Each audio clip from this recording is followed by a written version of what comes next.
Thank you very much, Madam Speaker. It is a great honor for me to be here today to address this august House on the official opening of the first session of the 13th National Assembly. This session marks the beginning of my first 5-year mandate as President of the Republic of Zambia. And I'm honored to be the first president to address this august House in the presence of the first female Speaker of the House. I thank the Almighty God for giving me and the United Party for National Development the opportunity to serve the people of this great country. My profound gratitude goes to the people of Zambia for the overwhelming election victory and trust in me as their president. I'm truly humbled by the responsibility that you, the Zambian people, have placed in our hands. We, in turn, shall serve you diligently and in accordance with your aspirations. Madam Speaker, on Thursday, 17th June this year, a dark cloud befell our country. We lost our gallant founding father and first president of this great nation, Dr. Kenneth David Kaunda. We are grateful for the immense contribution to the liberation struggle of not only our country, but also other countries in the region and beyond. We as a people will miss him, and shall forever be grateful to the Almighty God for giving us such a great son of Africa. Barely 3 days after the death of our founding father, we lost yet another gallant Zambian, our Chief Justice, her lordship, Mrs. Irene Chirwa Mambilima, who passed away on the 20th of June, 2021. We remember her valuable contribution to the judiciary and service to the nation. Additionally, our country endured further despair resulting from the COVID-19 pandemic, where many of our loved ones passed away as a result of this pandemic. It is therefore important that this august House observes a minute of silence in honor of our late luminaries and the citizens who succumbed to the coronavirus.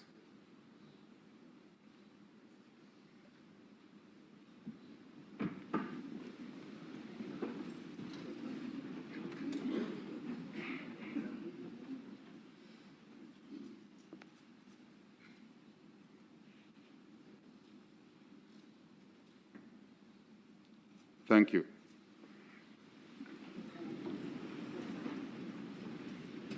May their souls rest in eternal peace.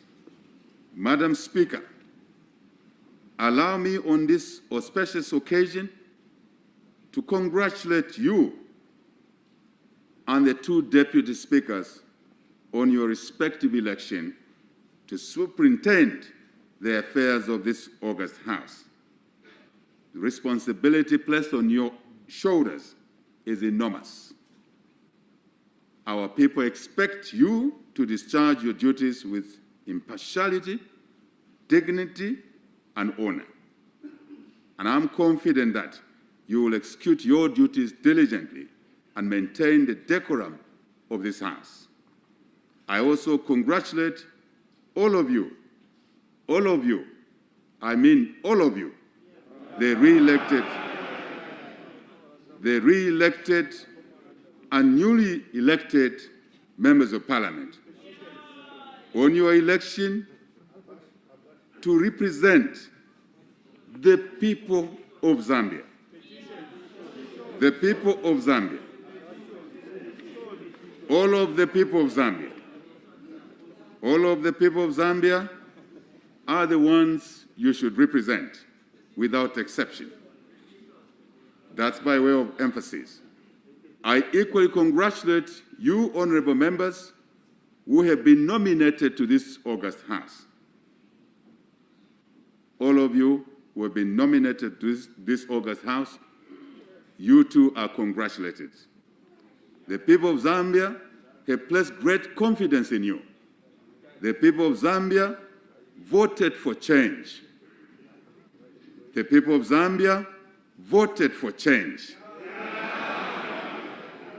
Our people must begin to enjoy the fruits of this change. Your presence in this House should therefore not be for personal gain. We must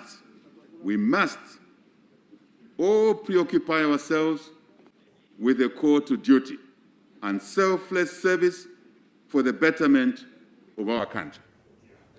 You are expected to represent them effectively in order to contribute towards improving their livelihoods.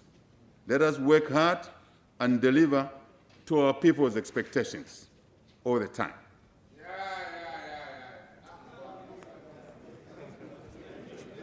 Let me take this opportunity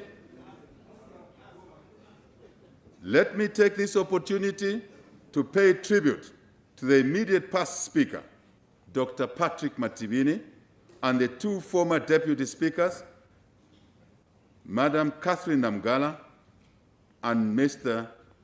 Mwimba Malame, for presiding over the business of the House during their tenure. I also commend the Clerk of the National Assembly, Mrs. Cecilia Nsenduluka Mbewe, and indeed her staff for the support rendered to the House during the 12th National Assembly. As a nation, we were happy that despite the challenges posed by the COVID-19 pandemic during the 4th and 5th sessions of the 12th National Assembly, the leadership at Parliament was innovative and worked tirelessly to ensure that the business of the House was conducted in an effective and efficient manner. Thank you. Let me also pay special tribute to the former Vice President of the Republic of Zambia and leader of the government business, Her Honor, Mrs. Inonge Mutukwa Wina.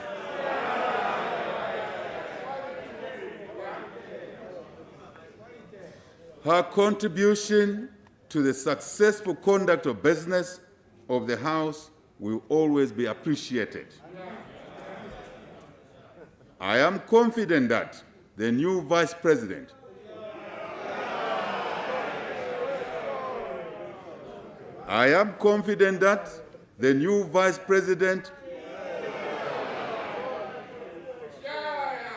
Her Honor, Mrs. Mutale Nalumango, will certainly be equal to the task as leader of government business in the House. Madam Speaker, I'm happy to note that the August 2021 general elections were held successfully. Despite isolated instances of violence recorded before, during, and after voting, the elections were generally peaceful. The overwhelming support of the Zambian people carried the UPND to victory. In the midst of enormous efforts to suppress our freedom of movement and other democratic rights, we pledge to foster democracy. And allow all the rights and liberties that will be essential to thrive. We recognize with gratitude the smooth transition of leadership from the Patriotic Front to our government. I thank my predecessor, His Excellency. I thank my predecessor, His Excellency, Mr. Edgar Chagwa Lungu, for facilitating a smooth transition. The African continent and the world at large hold Zambia in high esteem for the maturity of our democracy. As Zambians, we should be proud. As Zambians, we should be proud. I commend the electorate who exercise their civic duty to vote for leaders of their choice in a peaceful manner.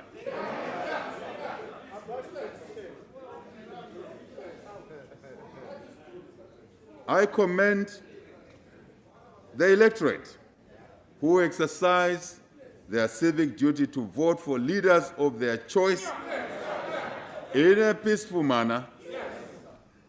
Their decision ought to be respected. Special appreciation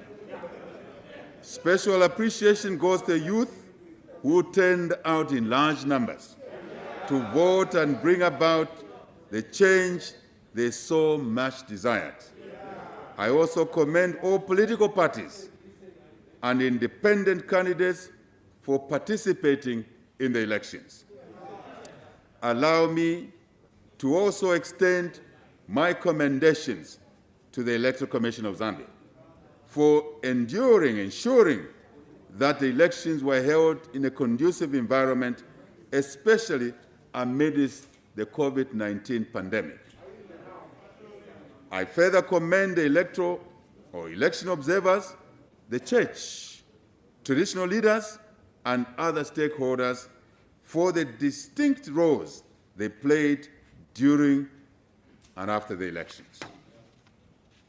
Madam Speaker, now that the 2021 elections are behind us, it is time for us to unite as a nation and focus our energies on developing our country.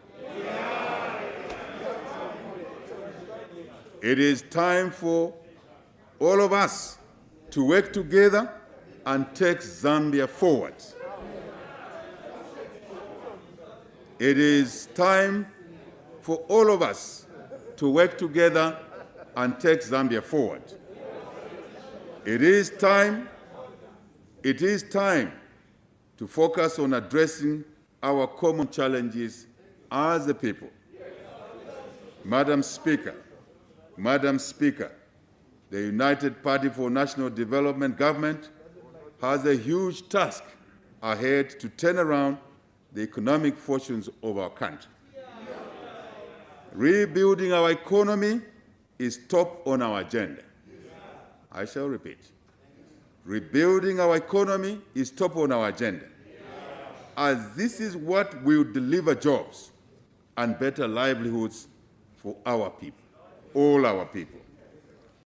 We have indeed inherited an economy that is in dire straits, and bold and decisive action to be taken to ensure recovery is achieved. We need the support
This will promote cost efficiency and enhance private sector.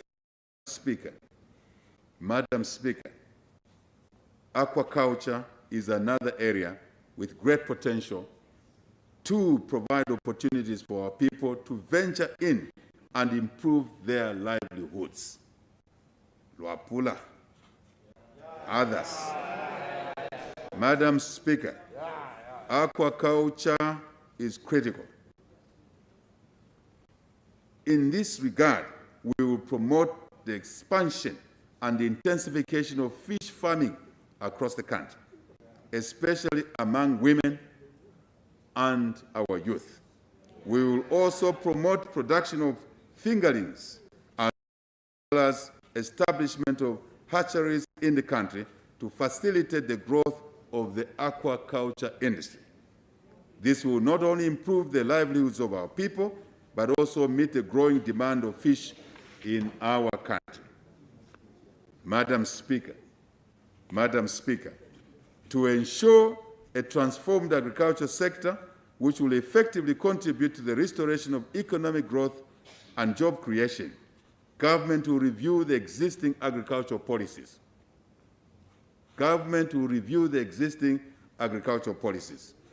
We want to enhance production and productivity. The two are different. Production and productivity.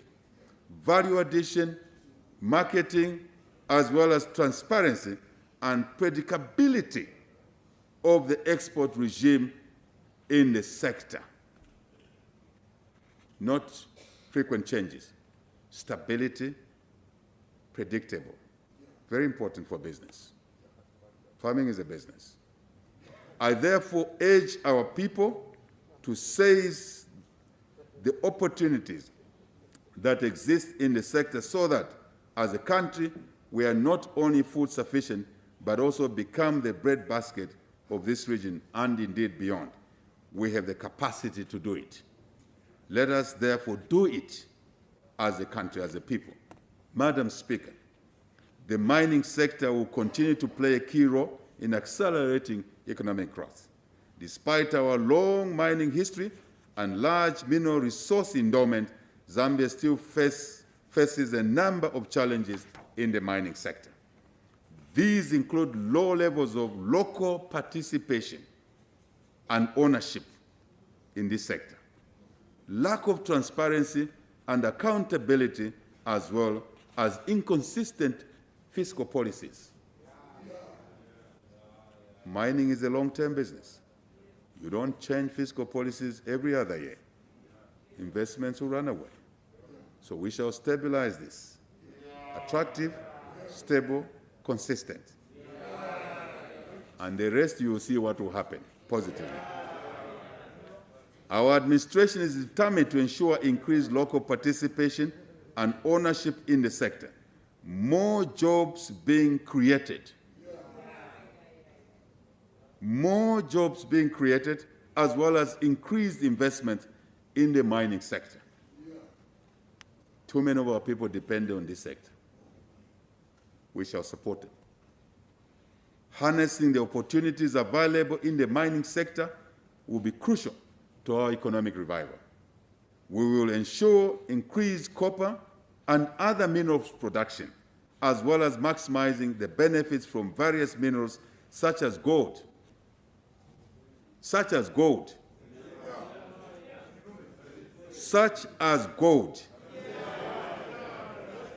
cobalt, manganese, among others. We will also promote further exploration as well as value addition. In this regard, we will offer appropriate incentives in this sector. We want to position the country to be a leading manufacturer of mineral value-added products such as electro cables. Some of you remember Zamefa. Such as electro cables and copper-based accessories to meet a growing demand of such products. Very important. This will translate into more employment opportunities for our people, especially the youth. We will also increase earnings from exports of value-added products and ultimately enhanced provision of public services to our people. Madam Speaker, to ensure predictability and sustained investments in the sector, government, in consultation with stakeholders, will review the mining tax policy framework, as indicated. In consultations, government, in consultation with stakeholders, will review the mining policy framework. This is aimed at introducing a stable mining tax regime necessary to increase investment in the sector. We will ensure that our people receive their fair share from our mineral wealth, not to be observers, not to be symbolic observers. Further, to enhance operations in the sector, government will review the existing institutional framework. With these measures in place and increased participation of our people, the mining sector is poised to contribute more towards restoring economic growth and improving the livelihoods for our people across the country. Madam Speaker, our country is endowed with abundant natural beauty, coupled with a rich cultural heritage. We have unique and pristine tourism sites that must be harnessed to benefit all our people. To this effect, our government will prioritize tourism as one of the key sectors for restoring economic growth, creating jobs, and reducing poverty. The potential of the tourism sector has, however, not been fully exploited. We all know that. The sector is characterized by fewer foreign visitors, shorter length of stay. In the industry, we call it bed nights, shorter bed nights, and a low number of domestic tourists. In the recent past, the sector has been severely affected, negatively of course, by the coronavirus pandemic. To reposition the sector amid the COVID-19 pandemic, our administration will put in place a robust program to facilitate a quick recovery in the sector. In the next 5 years, our administration will focus on attracting international tourists while promoting domestic tourism for enhanced sector resilience. Very important. We will put in place a robust tourism marketing strategy that will package a diversified range of tourism products such as traditional ceremonies, visual arts, culture, and heritage sites. We will also reduce the cost of doing business in the sector and some negative perceptions in the sector. I shall repeat. We will also reduce the cost of doing business and some negative perceptions in the sector, such as perceived to be a yellow fever country when we have no yellow fever. We shall remove that.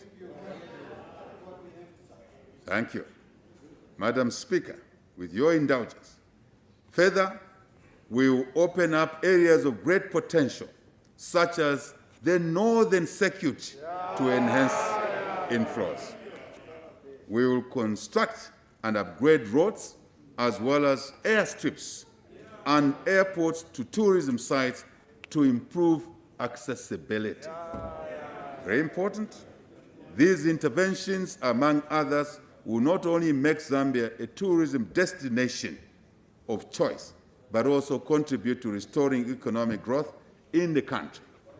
I therefore urge players in the sector to continue being creative and innovative in designing and packaging tourism products. I also call upon Zambians to take advantage of the numerous tourism sites across the country and participate in local tourism. Madam Speaker, energy is an important driving force for development and a key enabler for productivity and industrial growth in our economy.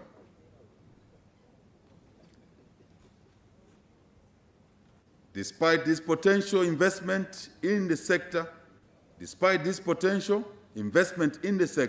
has not grown in tandem with the sector's potential. Our administration will ensure that the energy sector has an appropriate policy framework that will deliver affordable and clean energy from alternative renewables, green economy sources, plenty of them. This will ensure efficiency, sufficient capacity to power the economy and cushion the country from the negative effects of climate change on our current hydroelectricity generation. Madam Speaker, to attract more investments in the electricity subsector, our administration will put in place cost-reflective tariffs. We want more of our people to have access to electricity by scaling up investments in off-grid green energy solutions, key to agriculture, key to tourism, key to mining. We want to transform our country into an electricity hub for the region.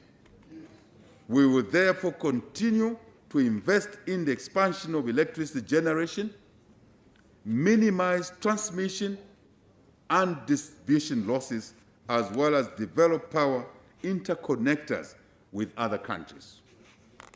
Essential. Our aim is to create excess capacity needed to effectively end load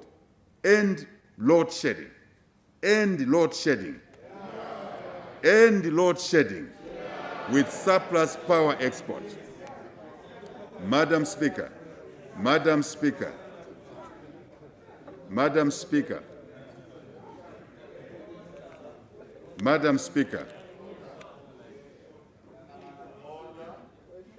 Madam Speaker, our aim is to create excess capacity needed to effectively end load shedding with surplus power for exports.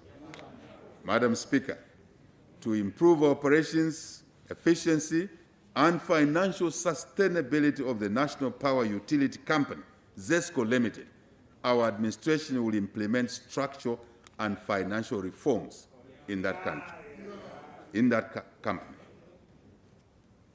For emphasis, to improve operations, efficiency, and financial sustainability of the National Power Utility Company, ZESCO Limited, our administration will implement structural and financial reforms in that company. Madam Speaker, with regard to the petroleum subsector, we will guarantee security of supply of petroleum products.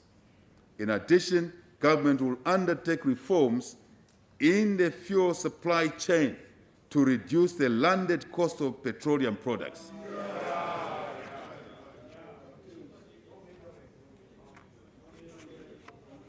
It shall be done. It shall be done. Our administration will progressively increase private sector participation in the procurement and supply of petroleum products. Madam Speaker, our administration recognizes that trade and industry plays a key role in economic development, as it is the bridge that connects producers of goods and services to the consumers. The sector has a huge potential for job and wealth creation, poverty reduction, and revenue generation for our country. Indeed, to this end, we will pursue an export-led trade strategy that will focus on continuous improvement in the competitiveness and quality of our exports.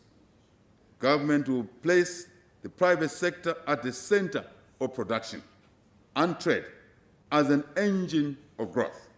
We are committed to improving the relationship with the private sector and increase the participation of Zambian businesses in regional and global value chains. This will enhance the contribution of trade and industry to job creation and economic growth. We will harmonize the trade policy with other relevant policies to effectively facilitate the flow of trade and investment in our country. We will put in place export financing support mechanisms to support Zambian businesses in their export agenda. I'll be the chief salesman for all of you, Zambians. In addition, we'll work closely with the private sector in exploiting the opportunities available in the regional and international markets. Time has come for us to increase the share of Zambian businesses and products on the regional and global markets. To ensure acceptance of Zambian products globally, regional of course, globally, locally of course, government will strengthen the operations of the Bureau of Standards and related bodies to enhance these institutions to appropriately certify products for quality. We will also promote industrial innovation and creativity, as well as support generation of intellectual property assets. Madam Speaker, to enhance the competitiveness of our local enterprises, we will reduce transaction costs. We will reduce transaction costs of doing business by streamlining the number of licenses and permits required to operate a business in this country, as well as the time it takes to obtain these licenses. We shall cut this, no tolerance to delays. Delays job creation, delays economic growth. That's our mission. We will also promote the use of electronic registration and payment systems. In addition, we will facilitate Zambian-owned businesses to have access to affordable credit and finance in this country. To keep the wheel of the economy constantly running, we will promote e-commerce. We will promote e-commerce, which will facilitate a productive and efficient economy. This will create more employment opportunities for our people and provide convenience in accessing goods and services. Madam Speaker, with these measures in place, we will be able to fully exploit the various trade opportunities available in the common market for Eastern and Southern Africa, the Southern African Development Community, the African Continental Free Trade Area, the European Union, and China, among others. This will not only create job opportunities for our people, but also increase the revenue base for individuals. That's how the economy works. For individuals, for households, for businesses, and ultimately for the national economy. That's how it works. Madam Speaker, government will focus on the micro, small, medium enterprises, SMEs. We believe that this category of entrepreneurship is the main engine for job creation and indeed for wealth amongst our people. We must support our people to be wealthy. Then they can support the weak in society. Very important. This will be supported by broad-based education and skills development. We want to create a critical mass of entrepreneurs, especially amongst the youth and women. Very important. Madam Speaker, transport is the backbone for facilitating economic activities, trade, and development. It is the catalyst for economic development. Despite its importance, investment in transport infrastructure has been lopsided, focusing on road transport at the expense of other options, such as rail. Road infrastructure requires considerable high maintenance and rehabilitation costs relative to the railway infrastructure, which carries, anyway, heavier loads. Our administration will therefore focus on balanced and integrated transport infrastructure development.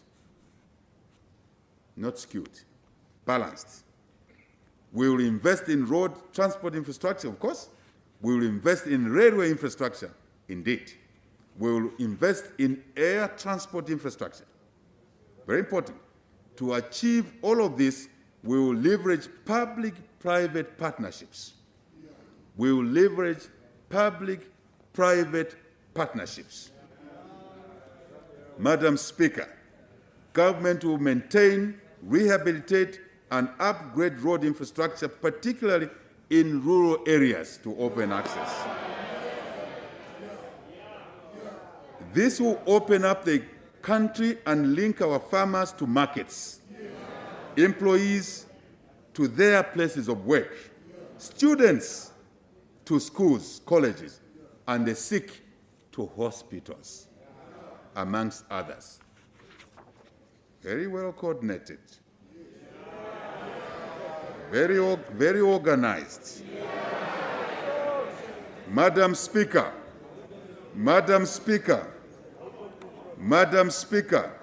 recognizing the importance of the railroad subsector, as said already, economic development, government is committed to developing the subsector to provide for a cost-effective and efficient means of transportation of bulk cargo.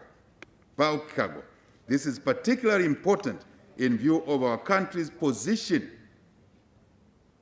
as a land-linked country, not landlocked. Different perceptions. Madam Speaker, with regard to the air transport subsector, we will facilitate the modernization, integration, commercialization of airports to maximize returns on investment. Maximize returns on investment. Always doing projects at the right cost, right value, timely delivery, all the time. No corruption in this sector. Zero. These measures will transform Zambia into a regional hub for road, rail, and air transports. We are capable. We will do it. Madam Speaker, government recognizes the critical role that the digital and knowledge economy plays in enhancing productivity across all sectors of our economy. Digital transformation affects every aspect of human, social, political, and economic activities. It also presents huge opportunities for the developing countries, especially those that seek to industrialize like our own country, Zambia. To harness this potential, we will mainstream. To harness this potential, we will mainstream digital revolution in our national programs in order to tap into the talents and creativity of Zambians, especially the young Zambians, the youth. We can all see the transformation brought about by digital revolution in the provision of goods and services. This is particularly the case in sectors such as finance, agriculture, tourism, manufacturing, information, wholesale and retail trade.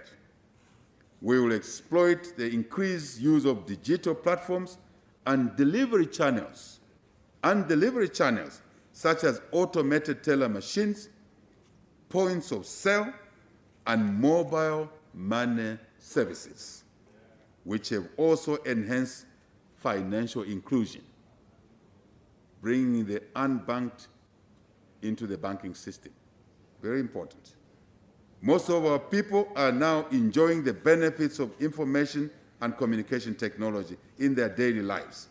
This is particularly important under the COVID-19 pandemic environment, which has restricted physical interaction and changed the way we do things. We will therefore support innovation and creativity which offer homegrown solutions across all sectors of the economy. Madam Speaker, to support these and other innovations, we will provide relevant infrastructure to enhance connectivity and support investments in optic fiber and telecoms facilities for enhanced service delivery. We will also promote public-private partnerships in information and communications technology sector. Further, we will work towards managing telecoms costs and improving quality of services. I shall repeat that, it's very important.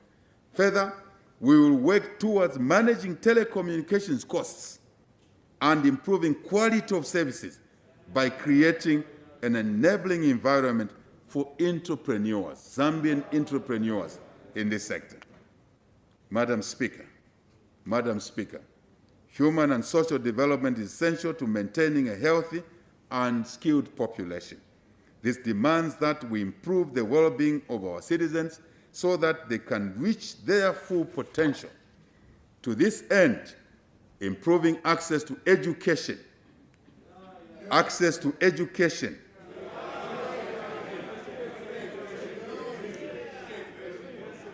I shall repeat, to this end, improving access to education, health,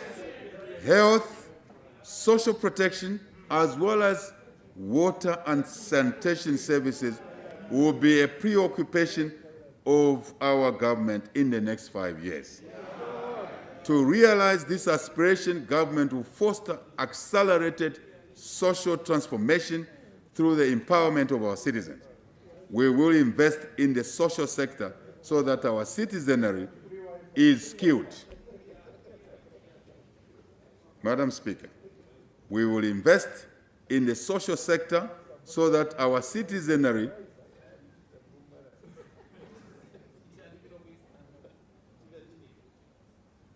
Thank you very much. Thank you. We will invest in the social sector so that our citizenry is skilled, healthy, and empowered to participate in the socio-economic transformation agenda for the Zambia that we design. Madam Speaker,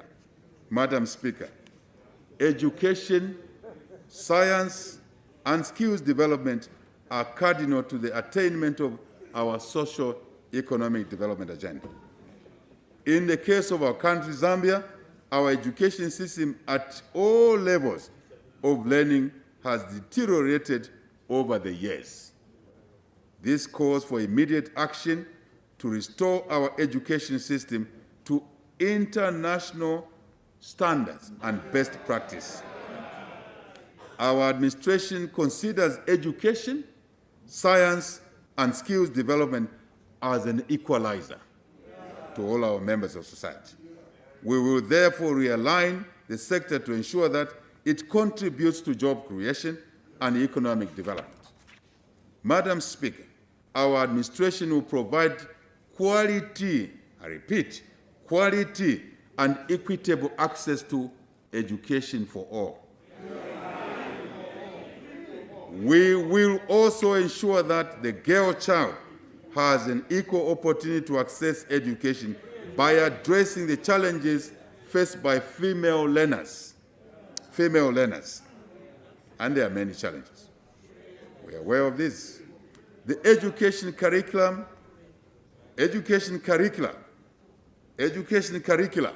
will be reviewed to ensure that it is in line with the required artisan skills and our development aspirations and goals of our country.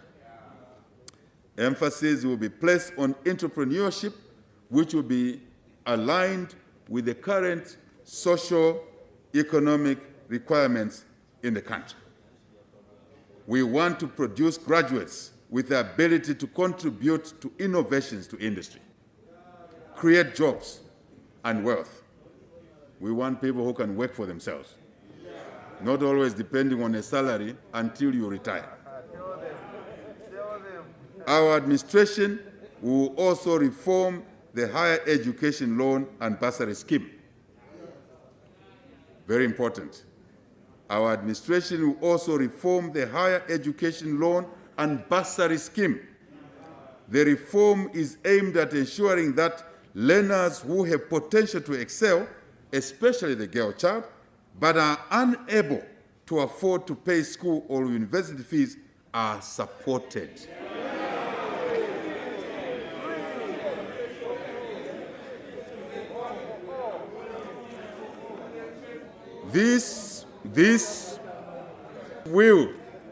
This will be, Madam Speaker, I'm using English.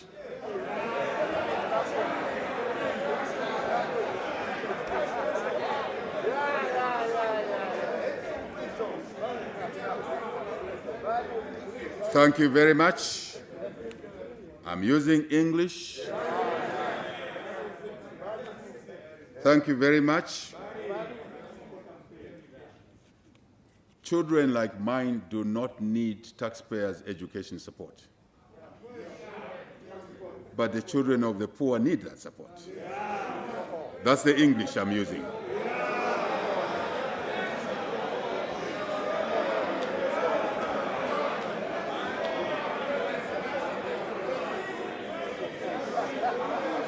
Madam Speaker, Madam Speaker, Madam Speaker, Madam Speaker, we will bring order in the way we manage this country. This will be a departure from the prevailing situation where well-to-do and undeserving students are the ones that are benefiting from the bursary system.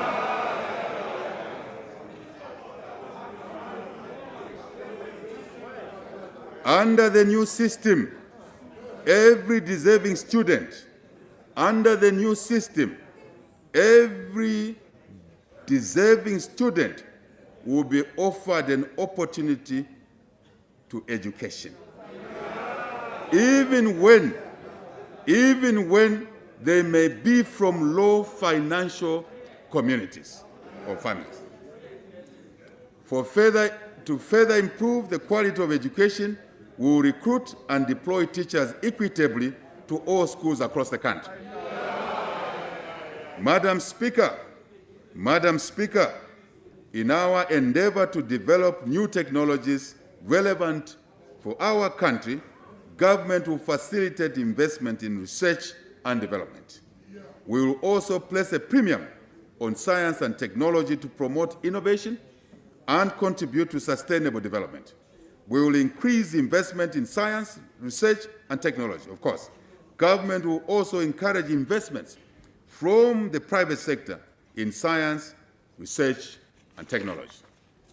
Madam Speaker, let me challenge our scientists, our engineers, and there are some in this House, to research institutions and universities to rise to the occasion and begin to explore possibilities of developing vaccines, medicines, and appropriate technologies to respond to current and emerging issues in our country. We should not sit idle and merely wait for solutions from developed countries when we have the capacity to develop our own solutions. Let us make a difference. Madam Speaker, investment in health is key to attaining a healthy and productive population. Health is not only a social determinant, but an economic commodity to enhance human development. Very important. Very important. Madam Speaker, health is not only a social determinant, but an economic commodity to enhance human development. There are, however, inequalities in health service delivery in our country, especially between rural and urban areas. This calls for institutional and system strengthening to ensure that health security for all our people is achieved in the nation. Our administration will enhance healthcare financing to improve the quality of health service delivery to our people. We will also ensure that rural and urban communities are involved in the planning and delivery of health services as closer to our. This will be achieved through the adoption of a balanced approach between preventive community public health and primary health care on one hand, and secondary level health care on the other. In addition, we will secure the supply chain for medicines and medical supplies. We will also undertake recruitment and deployment of skilled human resources for all our health facilities across the country. In addition, we will provide health facilities with modern equipment and adopt a systematic approach to health infrastructure. No point building a clinic when there's no nurse and doctor there. It doesn't deliver health services. We'll address all of those inadequacies. Our administration will equally pay particular attention to address non-communicable diseases through health promotion and the adoption of healthier lifestyles amongst our population. Madam Speaker, poverty levels among our people remain unacceptably high. Income, gender, as well as rural and urban inequalities continue to exist. Notwithstanding the numerous existing social protection programs implemented by previous administrations, the programs have been marred with several challenges. These include poor targeting of beneficiaries, political interference, and shortcomings in delivery mechanisms. Going forward, Madam Speaker, our administration will streamline the delivery of existing social protection programs to ensure that they are effective, efficient, and work for the people, not for the administrators. This will entail scaling up and broadening the scope of coverage of the programs to ensure that more of our vulnerable people are protected from the poverty and destitution. Madam Speaker, a premium will also be placed on empowering our women and young people through empowerment and livelihood programs in this area. We will also devote our efforts in providing skills training for self-employment, as well as increasing access to credit, coupled with financial literacy. Financial literacy, very important. To this end, women empowerment will be an important strategy for overcoming poverty, marginalization, and other social ills in our communities.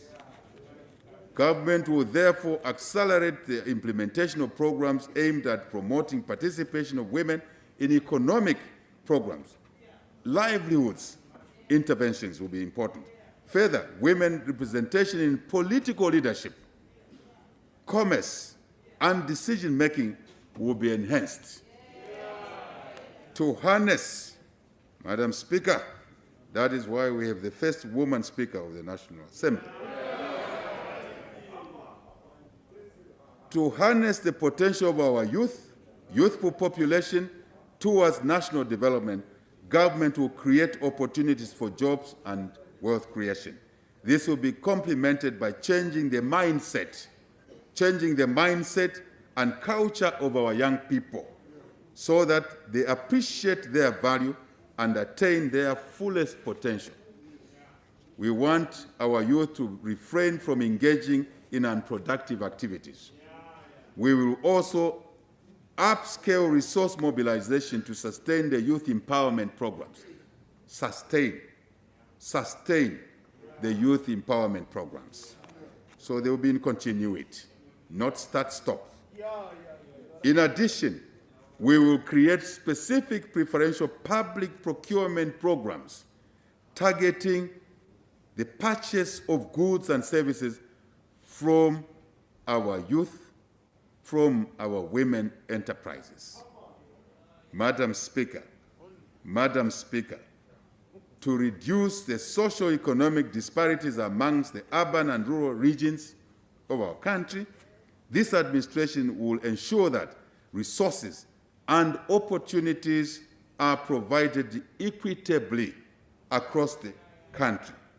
Equitably across the country, not lopsided, across the country, based on need and economic potential of all our regions in our country.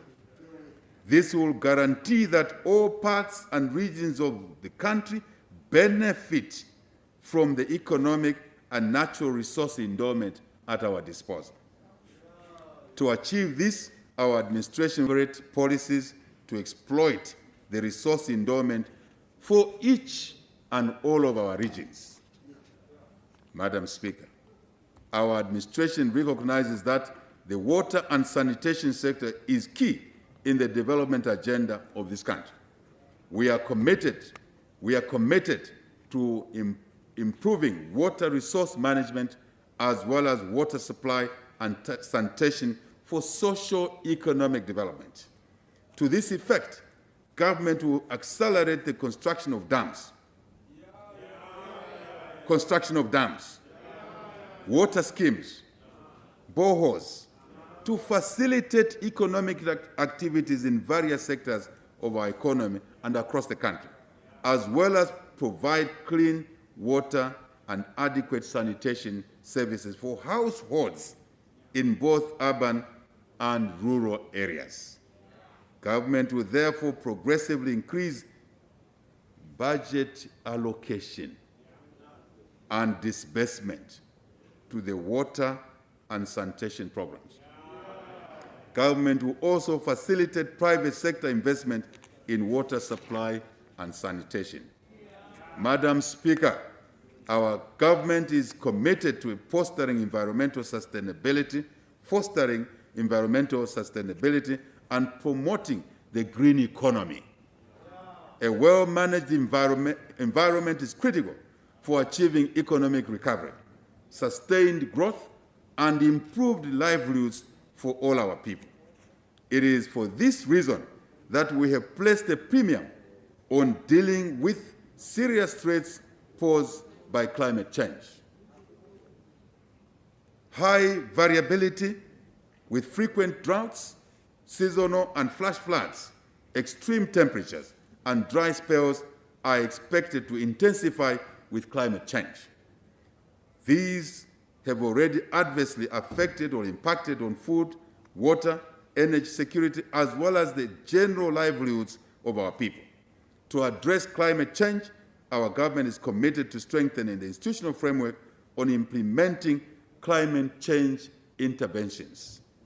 Government will ensure that low carbon and climate resilient development pathways are pursued. I shall repeat deliberately. Government will ensure that low carbon and climate resilient development pathways are pursued.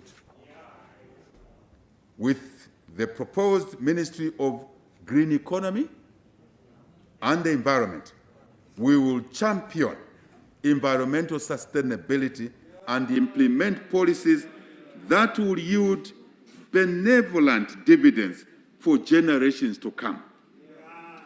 Not just us. We will also implement international agreements and protocols to strengthen programming on climate change. Madam Speaker, we will safeguard our natural resources, which constitute our natural capital and a source of enduring wealth. Very important. The vast majority of our people depend on natural resources for fuel, for income, for raw materials, and medicines. These resources, unfortunately, face growing threats ranging from habitat transformation, encroachment, uncontrolled fires, climate change, negative effects, unsustainable utilization, pollution, to invasive species that are distorting our environment. Further, the value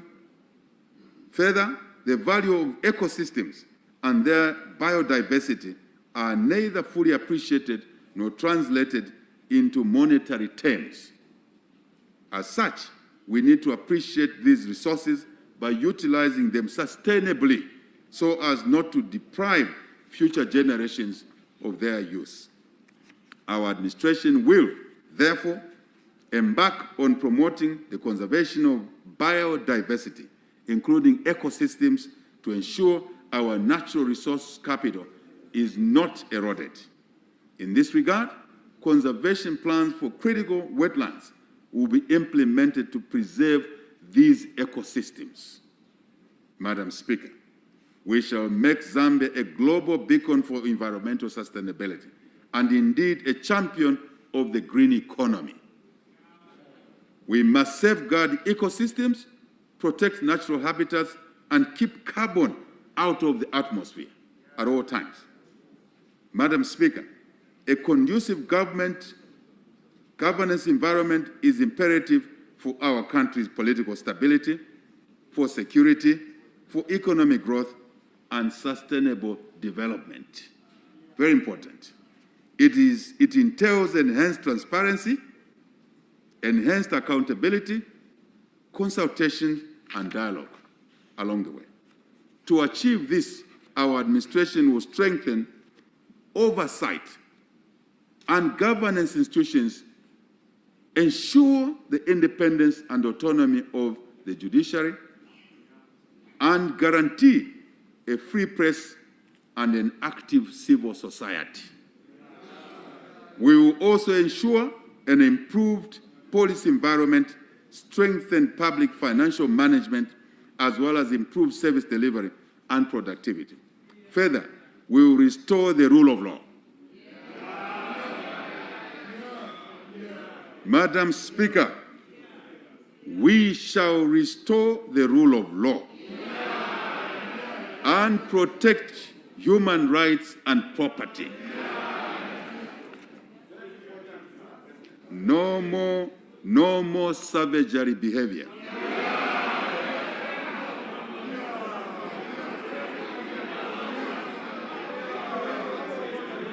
Madam Speaker, Madam Speaker, Madam Speaker, Madam Speaker, we will restore the rule of law. We will protect human rights and property. Madam Speaker, our administration abhors corruption.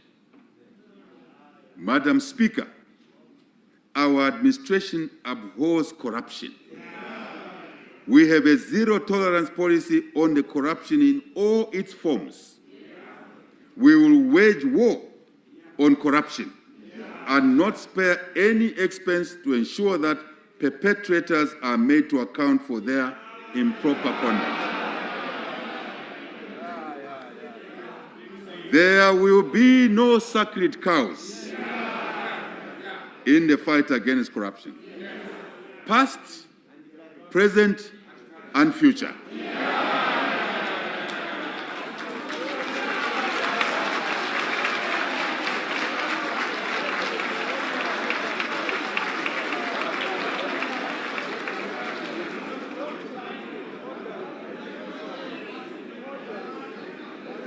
Madam Speaker, Madam Speaker, Madam Speaker, we will increase the benefits of being honest. Madam Speaker, Madam Speaker, we will increase the benefits of being honest rather than being dishonest.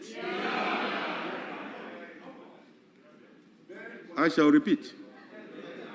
We will increase the benefits of being honest rather than being dishonest as observed in the past. And the cost of being corrupt will be made high. To enhance transparency and accountability in our national affairs, we will review the policy and the legal framework for oversight institutions to enable them to fight corruption and economic crimes.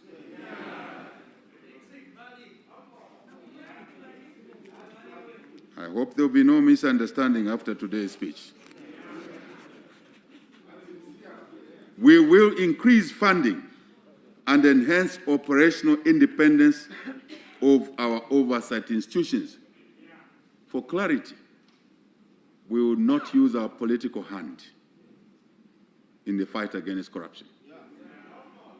but a professional fight anchored on the legal mandate given to oversight institutions.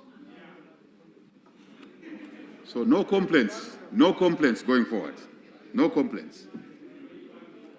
Yes. Madam Speaker, we will increase funding and enhance operational independence of oversight institutions. Further, we will introduce specialized fast-track stolen assets recovery mechanisms.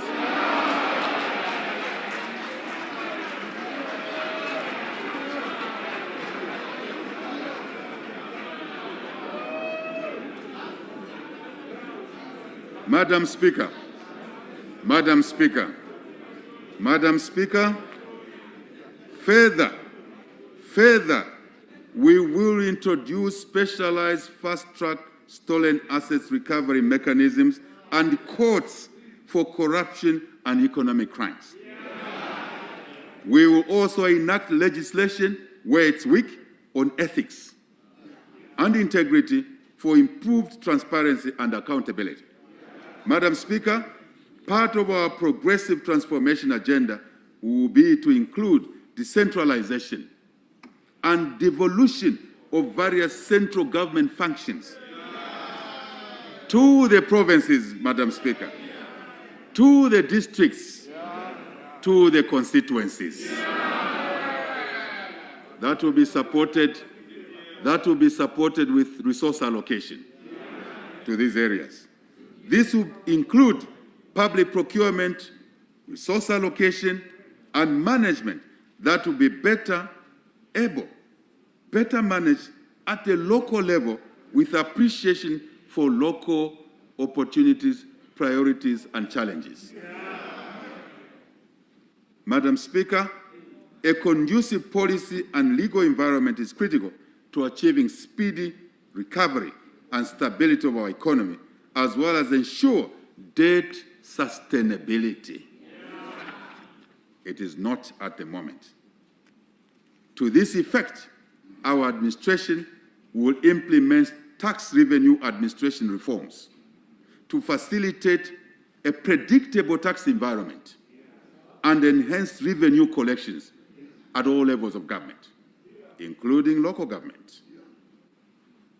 We will broaden the tax base for revenue collection and lower the individual tax burden. Madam Speaker, to address the existing challenges in our pension system, we will undertake comprehensive reforms in pension fund management and administration. This will resolve the plight of pensioners and secure their rights to their hard-earned money over the years. To enhance provision of financial services to our people and attract investment in the economy, we will introduce legislation to widen the scope and lower the cost of financial services. English. In addition, we will create an enabling environment that will facilitate the development of the financial sector, and evolution towards a digital financial economy. To further improve the governance environments, we will enhance media freedom and access to information by facilitating the establishment of a media self-regulatory framework and enacting legislation on access to information. Madam Speaker, over the years, government has accumulated massive debts to finance widening fiscal deficits. These debts have accumulated to unsustainable levels, choking every resource available for development. Our administration commits itself to immediately stop excessive public expenditure as well as of halting any further accumulation of debt, especially expensive debt, especially debt for consumption, not for revenue generation. Madam Speaker, that will come to an end.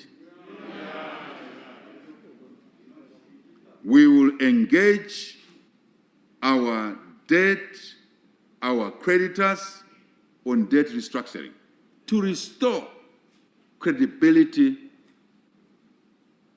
in the markets, sustainability of the debt. Further, accelerated growth will also improve our debt carrying capacity. Madam Speaker, let me read this English again. Further, accelerated growth will also improve our debt carrying capacity. Sustainability is what we're talking about. To enhance debt management and transparency, government will streamline reporting of debt to ensure full disclosure, and strengthen public investment management. We will repeal and response and guarantees Authorization Act Cap 366 of the laws of Zambia to bring it in line with the constitutional provisions. Currently, it's misaligned. Madam Speaker, to improve productivity and service delivery, our administration will ensure that we have a dedicated, professional public service.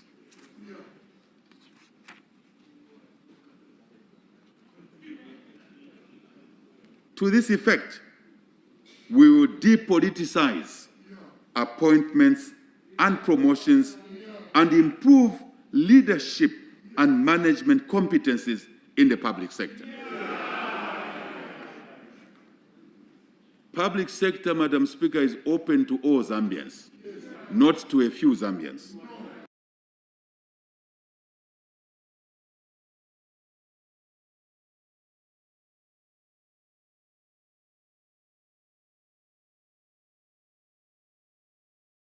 But open to all Zambians.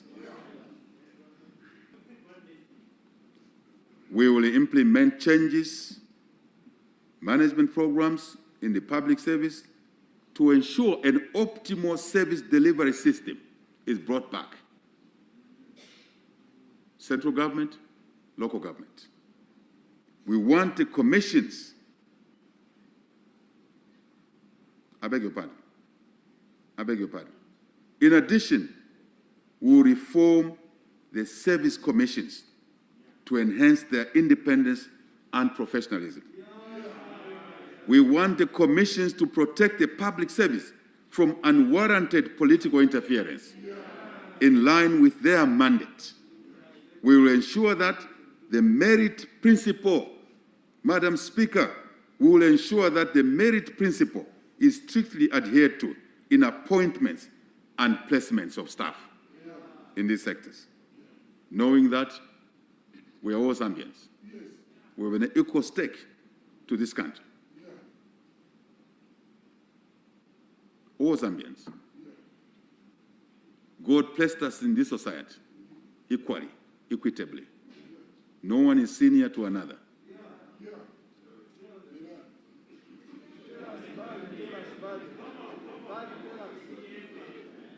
Madam Speaker, we must get back to a time when our public service institutions were strong.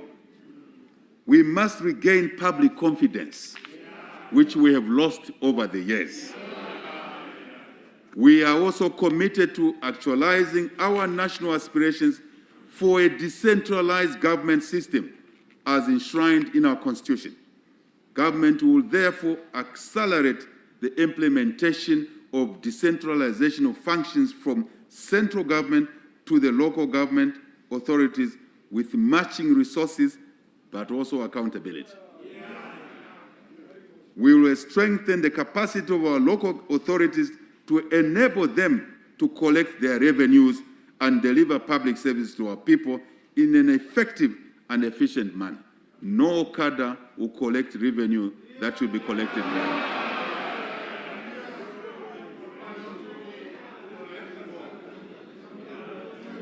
Madam Speaker, no cadre from any political party will be allowed, as it was in the past, to collect revenue that must be collected by the local authorities or central government. Madam Speaker, our administration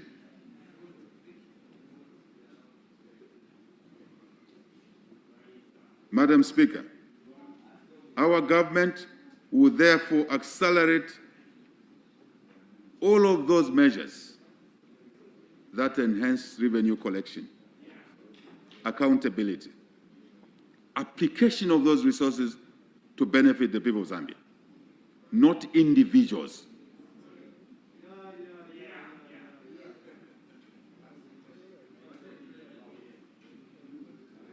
We will strengthen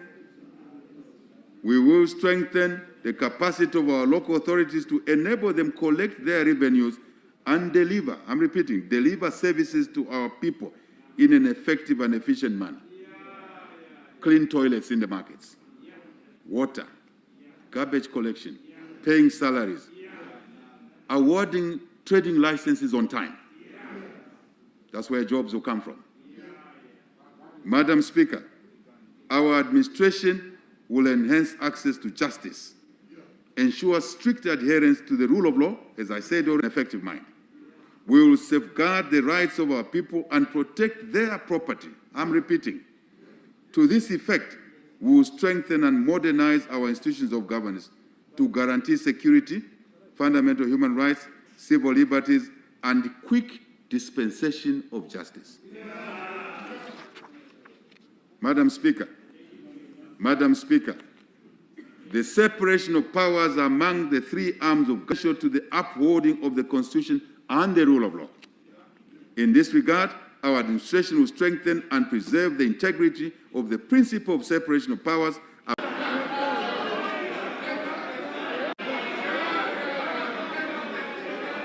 Madam Speaker, I beg to move. Madam Speaker, I beg to move. I beg to move. I say so because that's my belief. I'm a believer in prudence, but I'm a believer in the rule of law as well.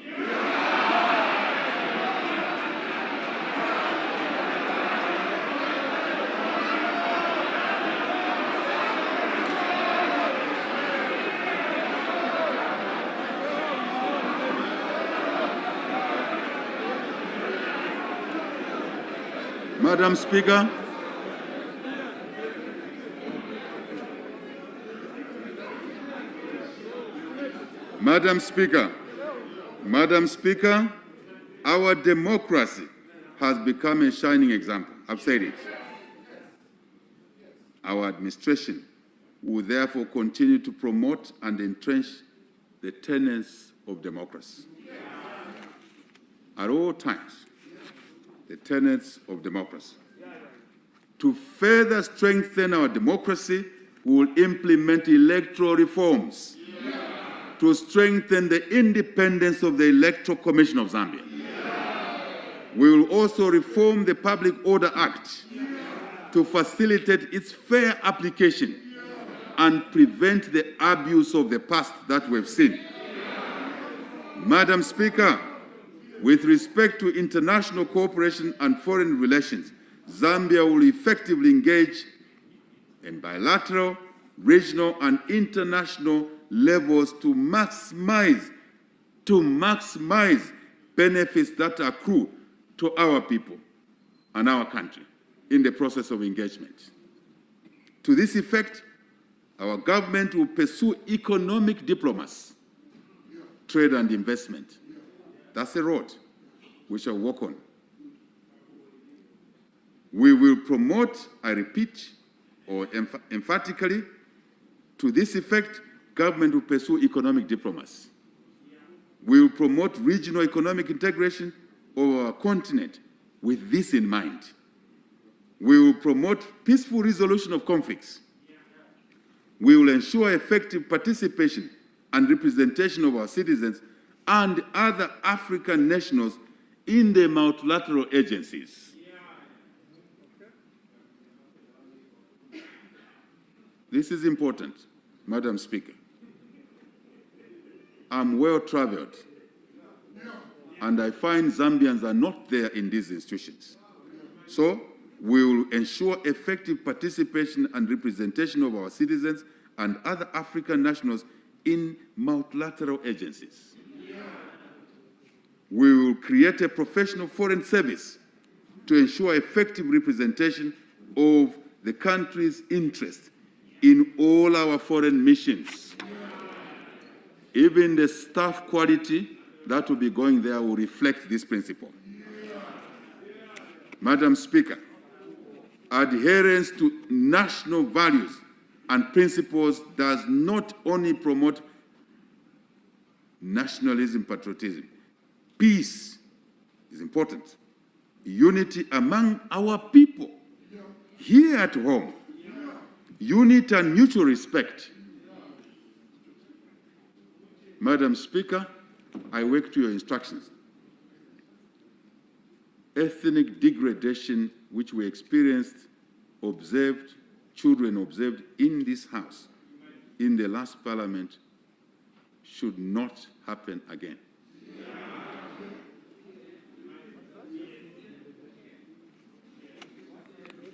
Madam Speaker, I'm talking about national unity. I'm talking about mutual respect.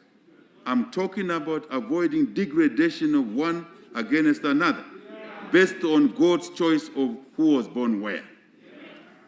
We saw it in this House, and it became normal. It will not be.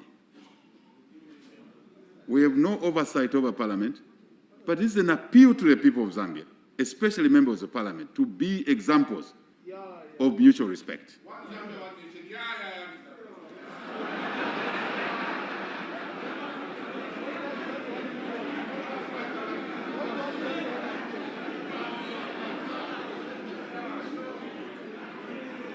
Madam Speaker, we should adhere to national values and principles.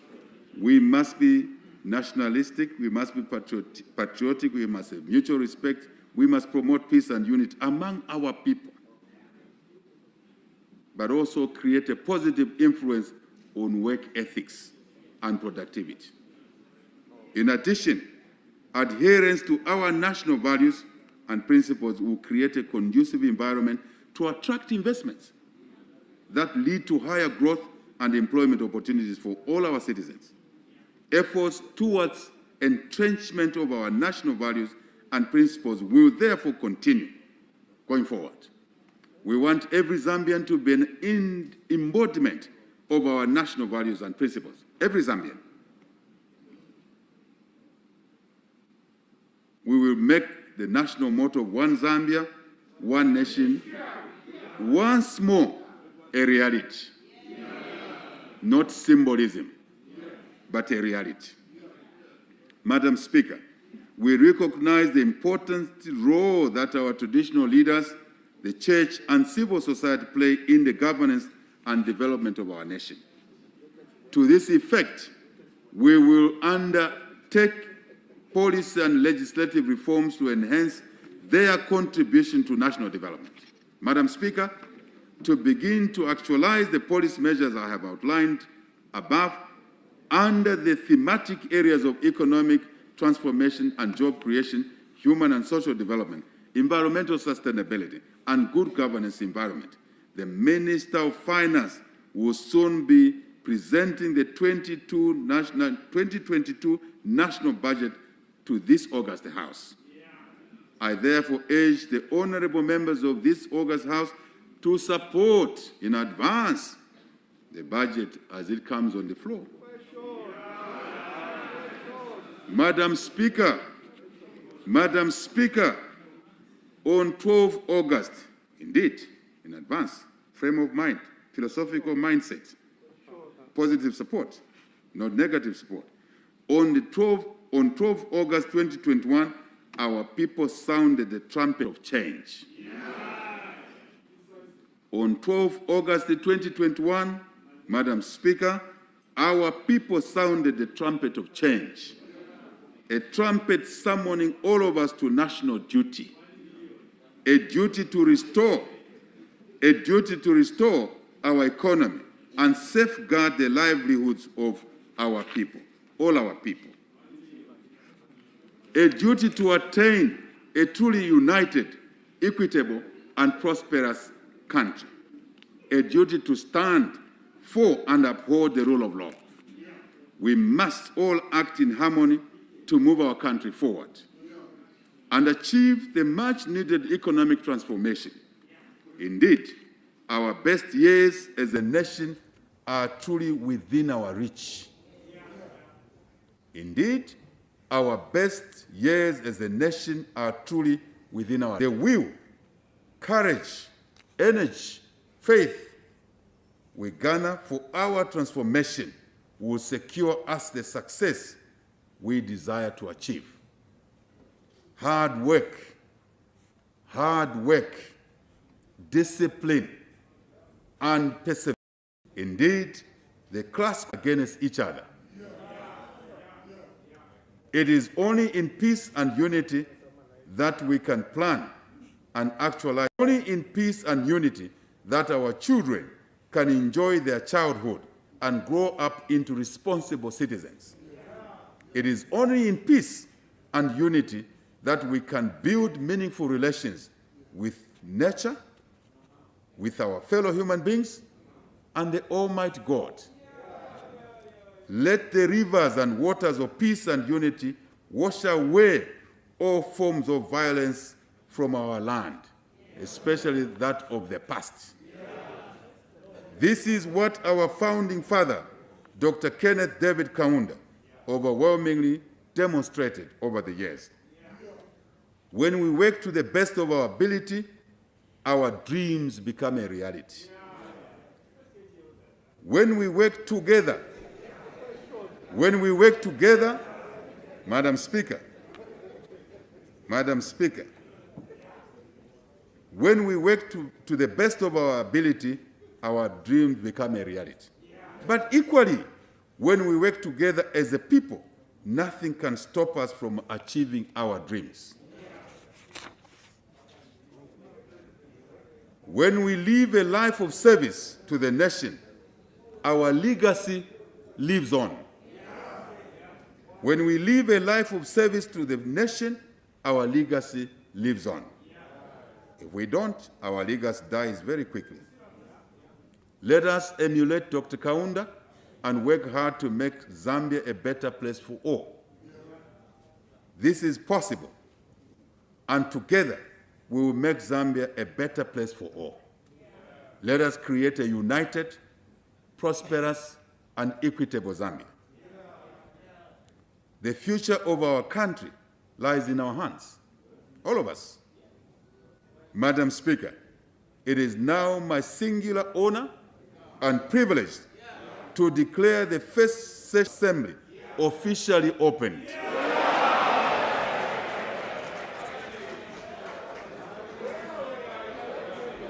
I beg to move, Madam Speaker. May God bless us all and continue to keep us safe.